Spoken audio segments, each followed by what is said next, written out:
Hey everybody, DisThunder from the Fwoosh. Got a big one for you today. We're going to go through and do an overview of the Mezco 112 Collective Rumble Society Krig line. And though it is part of Rumble Society, it's practically a subline all its own. So we'll just jump right into it with the first figure of the line, the Black Spartan. We actually received this guy early 2021, and I did review it at the time, but we'll go over, obviously, a lot of that stuff again, since we've got 3 more to go. But now we know the Black Spartan is actually unique among the Krig because he has somewhat defected from his creators and kind of stands alone as a one-man army.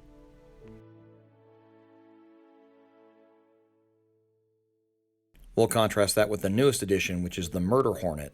These operate in pairs, or there may just in fact just be 2 of them. Infamous for the Quartermass Pit Massacre. Whatever that was, I'm sure it wasn't fun if you were on the massacring side. But this is the most distinct of the Krig figures, and of course we will talk about that in a moment.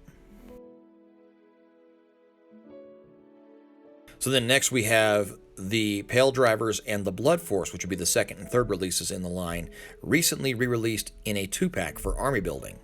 And while it appears that all Krig are essentially cybernetically, genetically modified clones, there are legions of these 2.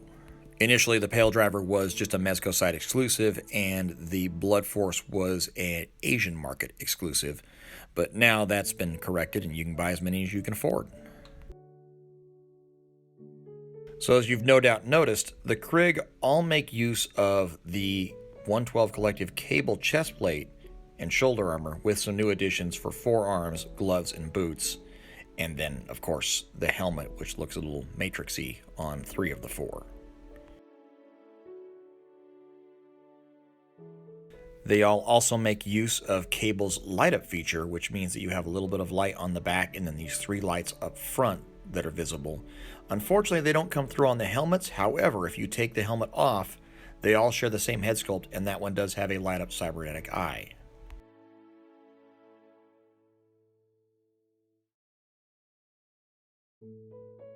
So as is pretty obvious now, all 4 figures share the same base body and most the same parts and nearly all the same accessories. The notable exception, of course, is the Murder Hornet, who has a different thigh belt, a different backpack piece, and a different helmet. But all 3 have a thigh drop holster on their left side that kind of pegs into the pants, a boot knife on the right side, and then a utility belt with a spot for 2 extra mags in the front and grenades on the back.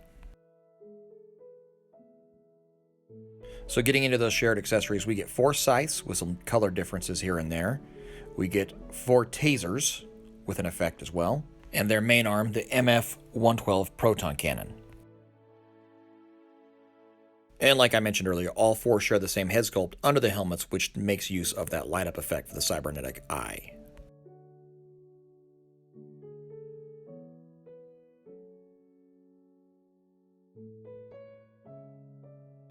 Let's do a quick refresher on articulation if you're not familiar with the figure. Essentially, what you're getting is Cable with a few differences.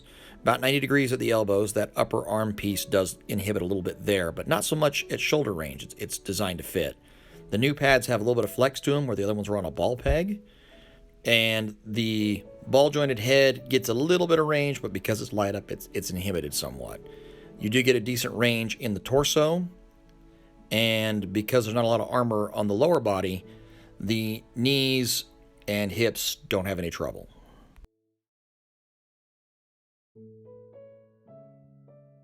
Like Cable, a lot of this body size comes from that shoulder armor that bulks it up significantly. There's a removable plate on the back to access the batteries, but that also functions as weapon storage for the photon cannon.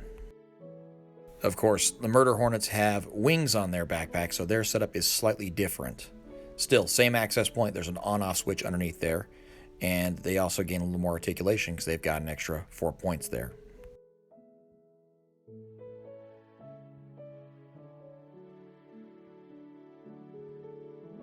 Now, like I said, this is essentially just Cable, so he has the same base body. And so when I bring in Supreme Knight, you can see that it really is the armor that's making up the bulk for these characters. And something that wasn't really a problem initially, but with the Murder Hornets I notice now is just how much more should we call it presence, the Murder Hornet has than the other 3. There's a Marvel Legends zombie cap for extra comparison's sake. I can't find my Stormtrooper. But yeah, now I wish at least maybe one of the other three had a unique helmet and a unique backpack to kind of set them apart. Maybe for the Black Spartan? I don't know. It probably wasn't planned that far out when they started this thing. Speaking of that helmet, though, they are all the SM9 integrated unit, and they all work essentially the same way. They open in half there. You can see there's actually sculpted detail inside the helmet, which is pretty cool. Now that I have two pale drivers, I may have to try something with one of these Black Series helmets. Almost forgot. Here's that blaster unholstered, and the magazines that fit in that are the ones that go in the front of the belt. Now let's just cover all the bases. The back of the belt has the space for the concussion grenades, and there's also a drop holster for the taser. And lastly, there's his holdout knife sheath on his boot. One thing I missed in my first review is the photon blaster actually has an adjustable stock. The Murder Hornet has a unique energy shield weapon that pegs into his right arm. I'd like to see those recolored and put in like an add-on kit like I was talking about earlier. In addition to the hands and the effects, all four come with their own unique cloaks that have a slot in the back to accommodate the blaster.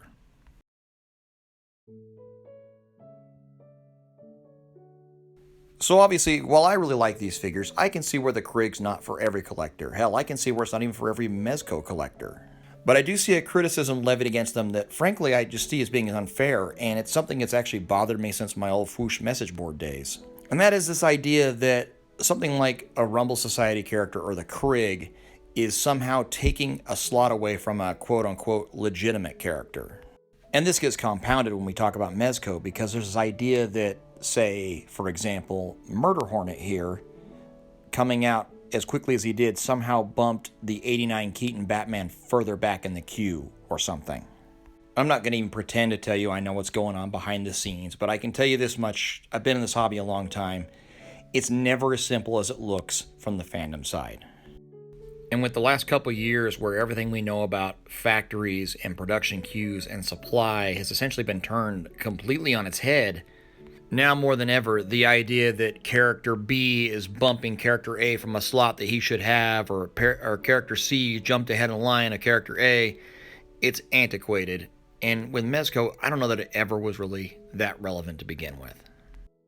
So getting back on topic here, where that pertains to the Krig, if these are characters that don't interest you, that's perfectly fine. But let that be a decision you make on the merits of the figure, and not because you feel like getting the Krig somehow means you're not getting Mr. Freeze.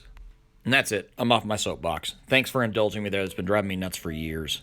More importantly, thanks to Mezco Toyz, as always, for helping me get the Krig so I could review them for you. Thank you for coming by and watching. And hopefully I'll see you again soon with some more content. Really, guys, I appreciate it. Thank you.